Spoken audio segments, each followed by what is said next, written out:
이튿날 곧 그 달의 둘째 날에도 다윗의 자리가 여전히 비었으므로 사울이 그의 아들 요나단에게 묻되 이새의 아들이 어찌하여 어제와 오늘 식사에 나오지 아니하느냐?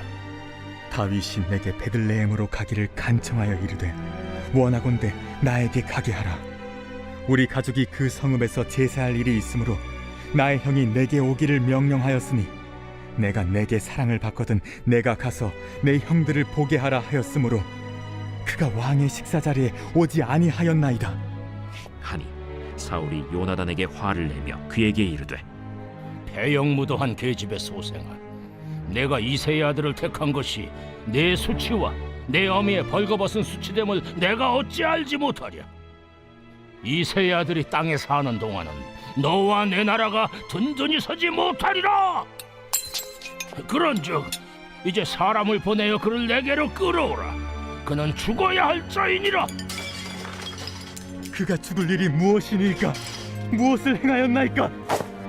사울이 요나단에게 단창을 던져 죽이려 한지라 요나단이 그의 아버지가 다윗을 죽이기로 결심한 줄 알고 심히 노하여 식탁에서 떠나고 그 달의 둘째 날에는 먹지 아니하였으니 이는 그의 아버지가 다윗을 욕되게 하였으므로 다윗을 위하여 슬퍼함이었더라. 아침에 요나단이 작은 아이를 데리고 다윗과 정한 시간에 들로 나가서 아이에게 이르되 달려가서 내가 쏘는 화살을 찾으라 하고 아이가 달려갈 때 요나단이 화살을 그의 위로 지나치게 쏘니라. 아이가 요나단이 쏜 화살 있는 곳에 이를 즈음에 요나단이 아이 뒤에서 외쳐 이르되 화살이 내 앞쪽에 있지 아니하냐? 지체 말고 빨리 다름질하라. 요나단의 아이가 화살을 주워 가지고 주인에게로 돌아왔으나 그 아이는 아무것도 알지 못하고 요나단과 다윗만 그 일을 알았더라. 요나단이 그의 무기를 아이에게 주며 이르되 이것을 가지고 성읍으로 가라. 아이가 가매 다윗이 곧 바위 남쪽에서 일어나서 땅에 엎드려 3번 절한 후에 서로 입맞추고 같이 울되 다윗이 더욱 심하더니 요나단이 다윗에게 이르되 평안히 가라. 우리 두 사람이 여호와의 이름으로 맹세하여 이르기를 여호와께서 영원히 나와 너 사이에 계시고 내 자손과 내 자손 사이에 계시리라 하였느니라 하니 다윗은 일어나 떠나고 요나단은 성읍으로 들어가니라. 할렐루야. 오늘 하나님의 말씀은 사무엘상 20장 24절부터 42절까지 말씀입니다. 오늘 말씀의 제목은 약속의 신실한 이행입니다. 엊그제 제가 어떤 블로그에서요, 어떤 아티클을 봤는데요, 피해야 할 유형의 사람에 대해서 이야기하고 있었습니다. 자기 자랑만 하는 사람, 또 약자를 괴롭히는 사람, 폭력적인 사람, 부정적인 사람, 이 등등이 나타나 있었는데요. 그 중에 굉장히 특징적인 것은요, 약속을 자주 어기는 사람이 꼽힌다는 것이었습니다. 사실 약속은요, 우리같이 믿는 이들에게는 정말 중요한 가치입니다. 하나님과 우리의 끊어진 관계도요, 하나님의 일방적인 언약에 의해 회복이 예언되지요. 그리고 그 예언은요, 하나님께서 그 언약을 지키심으로 이루어지게 됩니다. 약속과 그 약속의 이행이 없었다면, 그 하나님의 약속과 그 하나님께서 그 약속을 이행하시는, 그 실천하시는 것이 없었다면요, 우리에게 구원도 없었습니다. 그만큼 내가 발설한 일에 관해 책임을 지는 것은 상당히 중요하죠.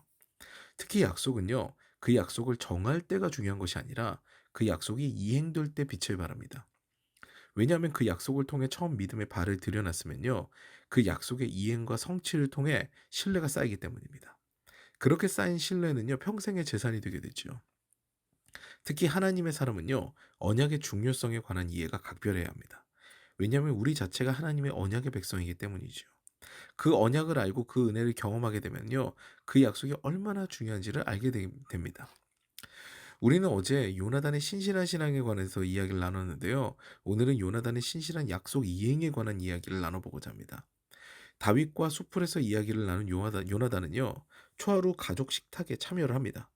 그 자리는 가족의 주요 인물들이 모이는 자리인데요, 성경에서는 이 사람들이 참석해야 된다라고 했던 그 사람들이 나오는데, 사울과 요나단, 그리고 다윗과 군대 장관이자 사울의 친척인 아브넬이 자리해야 하는 그런 식탁으로 묘사가 됩니다. 첫째 날 식사 때는 사울이 아무 말도 없었습니다. 원래 부정한 일이 개인적으로 일어나게 되면은 예를 들어서 죽은 짐승을 만졌거나 하는 날에는 종교적 의미가 있는 행사에 참여가 제한되었습니다. 사울은 추정한 거죠. 다윗이 부정한 몸이 되어 오늘은 빠졌겠거니 하는 생각을 가진 겁니다. 정말 온전한 정신이 아닌 거예요. 불과 얼마 전까지만 해도 다윗에게 창을 던지고 라마 나요까지 쫓아가서 다윗을 죽이려고 한 사울입니다. 그런데 다윗이 그 호랑이 굴과 같은 자신의 식탁으로 올 것을 오늘 기대하고 있는 거예요. 오늘 본문을 보면은 이걸 기대하고 있는 거예요. 정신이 이상한 거죠. 그리고 둘째 날이 되자 사울은 다윗의 행방을 묻습니다. 여기서 요나단은요, 첫 번째 약속을 이행합니다. 다윗과 나눈 이야기 그대로 다윗이 고향 베들레헴으로 이 제사를 드리러 갔다는 이야기를 하게 되죠. 그러자 사울이 갑자기 악령의 지배를 받는 것처럼 태도가 완전히 바뀌어 버립니다. 자신의 장자이자 자랑인 요나단에게 갑자기 입에 담지 못할 욕을 하죠. 폐영 무도한 계집의 소생이라는 욕을 합니다. 여기서 이 문장을요, 문자 그대로 해석해서 요나단의 어머니 아히노함이 폐영 무도한 여자라 이렇게 보면 안 되는 거고요. 이는 사울의 입장에서 봤을 때 사리 분별 못하는 것처럼 보이는 요나단의 출생을 비난하는 겁니다. 뒤에 나오는 어미의 벌거벗은 수치됨이라는 단어도요, 이에 연장선입니다. 하나님의 신이 떠나게 되니까 인륜을 저버리는 사울입니다. 앞뒤 가르질 않아요. 내가 너의 태어남을 정말 싫어한다, 저주한다, 이런 내용의 욕을 요나단에게 한 겁니다. 이에 요나단은요, 개의치 않고 힘써서 다윗을 변호합니다. 그에게 왕위는 중요하지 않아요. 자리에 연연하지 않습니다. 그 자리라는 것은요, 하나님께서 허락하셔야 앉을 수 있다는 것을 분명하게 알고 있는 거예요. 그리고 요나단은 무엇이 하나님께서 기뻐하시는 일인지를 분명히 알고 행합니다. 이에 사울은요, 격분합니다. 선한 일을 하게 되면요, 악령은 더 분탕질을 치는 거죠. 그 악령이 깃들었을 때와 같이 단창을 아들이자 장자인 요나단에게 던져 죽이려고 하는 거예요. 이에 요나단은요, 슬픔에 분노가 차올라 그 자리를 박차고 나갑니다. 분노가 가득한 요나단은요, 이제 다윗을 맞이해야 하는데요. 근데 그는요, 여기서도 참 대단한 사람이에요. 그 분노에 사로잡혀서 일을 그르치지 않아요. 다윗에게 신실하게 남은 약속을 이행하죠. 다윗이 도망갈 수 있는 통로를 만듭니다. 그의 역할이 여기까지임을 그 요나단 그 자신도 잘 알고 있는 거죠. 이제 다윗은요, 사울이 죽을 때까지 도망자 신분으로 살아갑니다. 요나단 역시 이후로는요, 10황무지라는 곳에서 다윗을 잠깐 만나는 것 외에는 평생 다윗과 만나지 못하고 길보아 전투에서 죽음합니다. 근데 이 사건 이후로 사울은요, 완전히 하나님의 악령에 사로잡히게 되고 그 커다란 특징이 하나 나타나는데요. 그다음부터는 약속을 헌신짝 취급한다는 겁니다.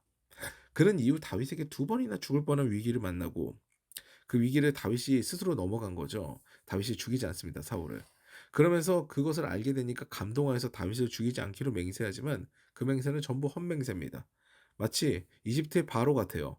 하나님을 거부한 사람은요, 이와 같이 약속을 소중하게 여기기보다는요, 그 약속보다는 본인의 욕망이 우선이 되는 것을 볼 수가 있습니다. 사랑하는 여러분, 하나님의 백성으로 신실한 언약의 백성이 된다는 것은요, 주님의 모습을 닮아가는 삶을 사는 겁니다. 그중 가장 중요한 가치 중에 하나가 바로 약속을 잘 지키는 것이죠. 어린아이와 손가락을 걸고 하는 약속도요, 하나님과의 약속과 같이 지키는 자를 하나님께서는 사랑하십니다. 오늘도 그 약속의 가치가 우리 안에 살아있는, 그래서 하나님께서 우리에게 약속하신 것을 모두 받게 되는 그런 역사를 경험하는 저 여러분 되시기를 주님의 이름으로 축원합니다.